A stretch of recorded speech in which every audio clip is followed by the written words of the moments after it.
For a heartbeat, the low hum of the cafe seemed to fade away, leaving only the pounding in her ears. Amelia's fingers tightened around the warm ceramic mug in her hands. She hadn't expected him to have children. Not that it was a bad thing, she had a 7-year-old daughter herself. But this revelation felt like a sudden gust of wind that shifted the direction of the evening. Ethan, her date, leaned back in his chair, a faint smile tugging at his lips, though his eyes, storm gray, seemed to search hers for a reaction. I hope that doesn't sound odd. I just didn't want to leave them with a sitter tonight. They're old enough to wait, and it's a quiet street. Amelia's mind flickered with questions. Who does that? Who brings their kids to a blind date? But something in his tone wasn't careless. It was deliberate. She took a slow sip of her coffee, trying to compose herself. You brought your children here? Yes, he said calmly. Because I wanted you to meet them. Her pulse quickened. Meet them? Already. She had braced herself for awkward small talk, maybe a polite handshake at the end, not a sudden leap into introductions. Yet there was no arrogance in his voice, only a strange kind of urgency, as if this meeting had a weight she didn't yet understand. Amelia studied him more closely. The faint creases around his eyes spoke of a man who'd laughed often, but the quiet tightness in his jaw hinted at unspoken battles. And there was something else, a glimmer of relief. He leaned forward. I'm not trying to scare you off. But I'm not great at pretending. My kids are my life. If you're going to know me, you have to know them. Her instincts told her to tread carefully. She'd been on enough dates where charm covered intentions like cheap perfume. But Ethan's directness wasn't flashy. It was disarmingly plain. Outside the cafe window, dusk was deepening into night. Streetlights bathed the parked cars in a hazy amber glow. Somewhere beyond the glass, 2 small silhouettes were waiting. Against her better judgment, Amelia heard herself say, "What are their names?" His expression softened. Oliver and Grace. 10 and 8. Then, almost in a whisper, "They've been through more than most adults I know." Something in his voice made her skin prickle. She set her mug down and met his gaze. "What do you mean?" He hesitated, eyes flicking toward the darkened street. "It's not a first date kind of story. But if you're willing, I can show you." For a moment, her rational side screamed no. But curiosity, sharp and insistent, was already winding its way through her thoughts. She remembered her daughter waiting at home with her mother, safe and warm, and wondered what kind of man risked bringing his children into a night like this. Without a word, she stood. Ethan rose with her, his movements deliberate, his eyes never leaving hers. They stepped out into the crisp night air, the cafe door clicking shut behind them. The parking lot was quiet. He led her toward a dark blue SUV parked beneath a flickering lamppost. As they drew closer, Amelia saw 2 small faces peering out from the back seat, their eyes wide, their posture unnervingly still, as though they'd been trained not to move. Ethan opened the rear door. "Kids," he said gently, "this is Amelia." Oliver and Grace didn't smile. They simply looked at her, their gazes steady, too steady for children their age. Then Oliver spoke, his voice low but clear. "Dad, did you tell her about the man?" Amelia's breath caught in her throat. The boy's voice was calm, too calm, and it made the tiny hairs on her arms stand upright. Ethan's eyes flickered with something unspoken, a fleeting shadow of pain before he crouched down beside his son. "Not yet," Ethan murmured, his tone gentle but edged with caution. "We'll talk about it together." Grace's small hands were clenched in her lap, her knuckles white. She didn't look away from Amelia, as if trying to decide whether she could trust her. Amelia forced a smile, though her mind was racing. She was supposed to be on a simple blind date, coffee conversation, maybe a polite goodbye. Yet here she was, standing in a dimly lit parking lot, inches away from 2 children who looked like they'd stepped out of a silent, haunting photograph. Ethan straightened. "It's cold out here. Why don't we go somewhere quieter? We can talk." Something inside her whispered walk away. She didn't know this man. She didn't know his story. But another part of her, maybe the same reckless streak that had made her agree to a blind date in the first place, urged her to stay. "I know a diner," she said finally, her voice steadier than she felt. "It's open late, and it's not far." Ethan nodded, relief flickering across his features.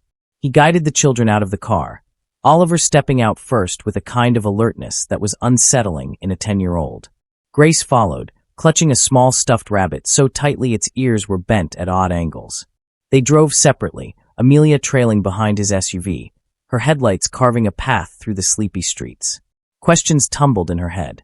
Who was the man? Why were these kids so quiet, so still? And why did she feel as though she'd been pulled into the first chapter of a story she couldn't put down? At the diner, the warm scent of frying onions and coffee wrapped around them. A waitress with tired eyes led them to a booth in the corner, away from the few late-night customers scattered around. The children slid into the seat beside their father, their shoulders touching as if they drew safety from proximity. Menus sat untouched. Amelia wrapped her hands around the glass of water the waitress brought, her eyes shifting between Ethan and his children. "You might as well tell her," Oliver said quietly, his gaze fixed on the tabletop. Ethan took a slow breath, his fingers drumming once against the formica before stilling. "There's a man," he began, his voice low. "Someone I used to know. He blames me for something. Something that wasn't my fault. And lately, he's been showing up, outside the kids' school, near our house. Always far enough away that I can't prove anything, but close enough for them to see him." Amelia's stomach nodded. "Have you gone to the police?" "Twice," Ethan replied. "The first time, they took a statement. The second time, they told me unless he made a direct threat, there wasn't much they could do. And he knows it. He's careful." Grace's small voice broke in, barely more than a whisper. "He smiles at us." Amelia's grip on her glass tightened. The idea of a strange man smiling at her daughter sent a jolt of protective fear through her chest. "What does he want?" she asked. Ethan's eyes darkened. "Me. But he knows hurting them would hurt me more. So he's watching. Waiting. I think tonight he was outside the cafe before you arrived. That's why I brought them. I didn't want to leave them alone." Her mind reeled. This wasn't a first-date confession. It was a confession you made when desperation outweighed caution. And yet, despite the unease curling in her stomach, she believed him. The fear in the children's eyes was too real to be manufactured. The waitress returned, scribbling down orders they barely tasted. Conversation stalled as the kids leaned against each other, and Ethan kept scanning the windows as if expecting someone to appear. Finally, Amelia broke the silence. "Why are you telling me this? You don't even know me." Ethan met her gaze. "Because sometimes you just know when someone will believe you." The words hit her harder than she expected. In them, she heard not just trust, but a plea. And for reasons she couldn't explain, she didn't push back. Oliver shifted, pulling something from his hoodie pocket. It was a folded piece of paper, edges frayed from being handled too much. He slid it across the table toward her. Amelia unfolded it. Inside was a crude drawing in pencil. 2 stick-figure children holding hands, a tall man standing behind them, and next to him, a darker figure sketched heavily, almost violently, until its features were smudged and unclear. Across the top, in careful block letters, it read, "He's still here." Her chest tightened. "You drew this?" she asked Oliver. He nodded once. "Last week. He was outside our window." Ethan's jaw clenched. "I've tried to keep them safe, but—" he trailed off, his hands curling into fists. Before Amelia could reply, the bell over the diner door jingled. The sound was ordinary, harmless. But Ethan's eyes snapped to the entrance, his shoulders tensing. A man had walked in, tall, with a lean frame and an easy smile that didn't reach his eyes. He glanced around the diner casually before taking a seat at the counter, his back half turned to them. Amelia felt it immediately, the shift in the air, the way Ethan's gaze locked onto the man without blinking. "That's him," Oliver said softly. Amelia's pulse spiked. She looked at the man again, trying to see what the children saw. There was nothing overtly threatening about him, just a stranger ordering coffee in the middle of the night. But there was something in his stillness, the way he didn't fidget or glance at the menu, as if he already knew exactly how long he'd be there. Ethan's voice was a low growl. "Stay in the booth. Don't move." He slid out of his seat, but Amelia's hand shot out, grabbing his wrist. "What are you going to do?" "Make sure he knows I see him," Ethan replied, his eyes fixed on the man. Her instincts screamed that this could spiral fast, that one wrong move could put everyone in danger. But she also knew the other danger, the one that came from doing nothing. She let go. Ethan walked to the counter, his steps measured. The man didn't turn, but Amelia saw the faint curve of his mouth deepen, like he'd been expecting him. They exchanged quiet words she couldn't hear, Ethan leaning just close enough for the tension to be palpable. Oliver and Grace huddled closer to Amelia, their small shoulders trembling. She glanced at them, then back to the men, her own breath shallow. Ethan's voice rose just enough for her to catch one sentence. "Stay away from my children." The man finally turned his head, his smile widening into something almost gentle, and all the more chilling for it. You can't watch them forever, Ethan. Amelia's hands curled into fists under the table. Something deep inside her, the part that would burn the world to protect her daughter, flared hot. Ethan returned to the booth, his face unreadable. The man remained at the counter, sipping coffee like it was just another night. "We're leaving," Ethan said quietly. "Now." But when they stepped outside, the night air felt heavier, as though someone had taken the quiet and twisted it into something dangerous. The SUV was only a few steps away, but Amelia's eyes kept darting to the shadows between the parked cars. She couldn't shake the feeling that leaving wouldn't end anything, only postpone it. Grace slipped her small hand into Amelia's without a word, her palm icy. It was the kind of gesture that said, "I've decided you're safe," and somehow, that made the weight of the night even heavier. Ethan opened the car doors, ushering the kids inside. But before Amelia could get in, he stopped her with a look. "I understand if you never want to see me again," he said, voice low. "But I had to tell someone. Because if something happens," he trailed off, swallowing whatever words threatened to follow. She didn't answer. The street was too quiet, and every shadow seemed to hold its breath. From somewhere down the block, the faint sound of footsteps began to echo, slow and deliberate. The footsteps drew closer, each one measured, unhurried, as though the person making them had no need to rush.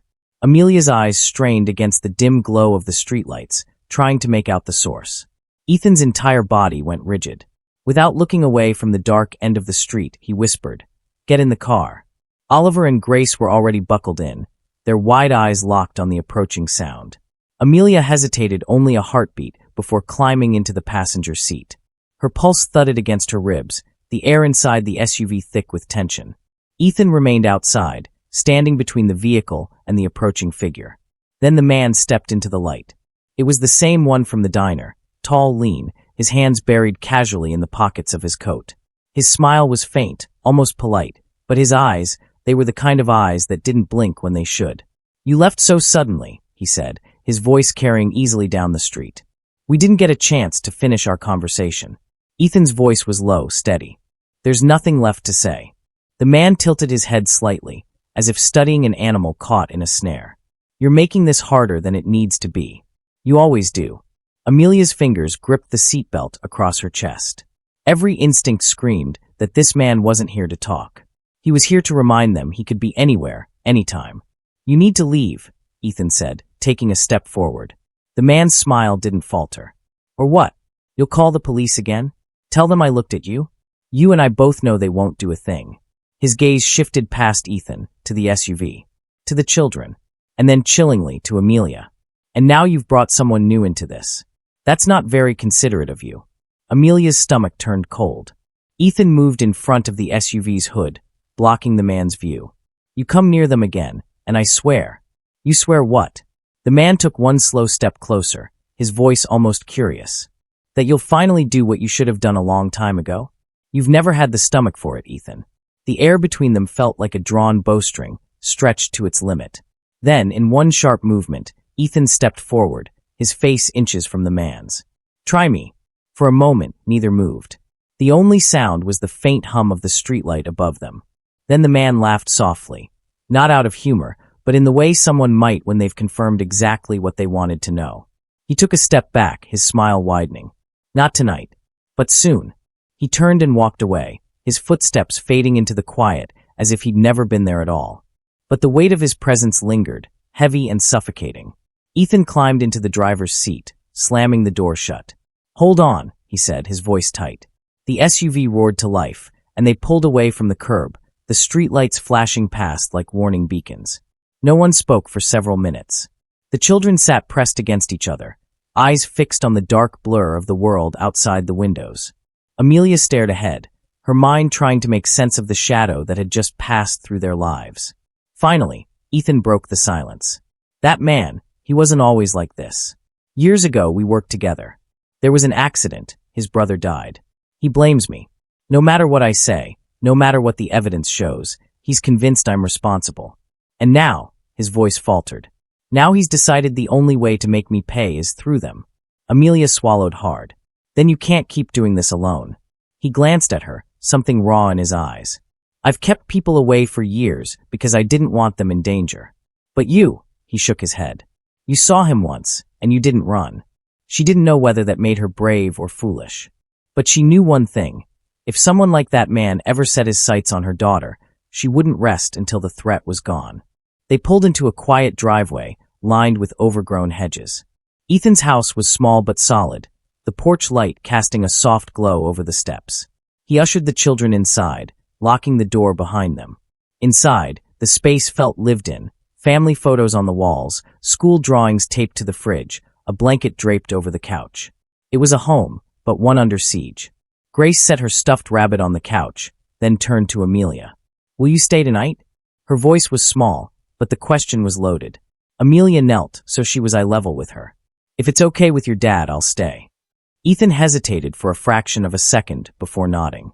They settled the kids in their rooms, though Amelia noticed Oliver kept the curtains slightly open, as if needing to see the street to feel in control.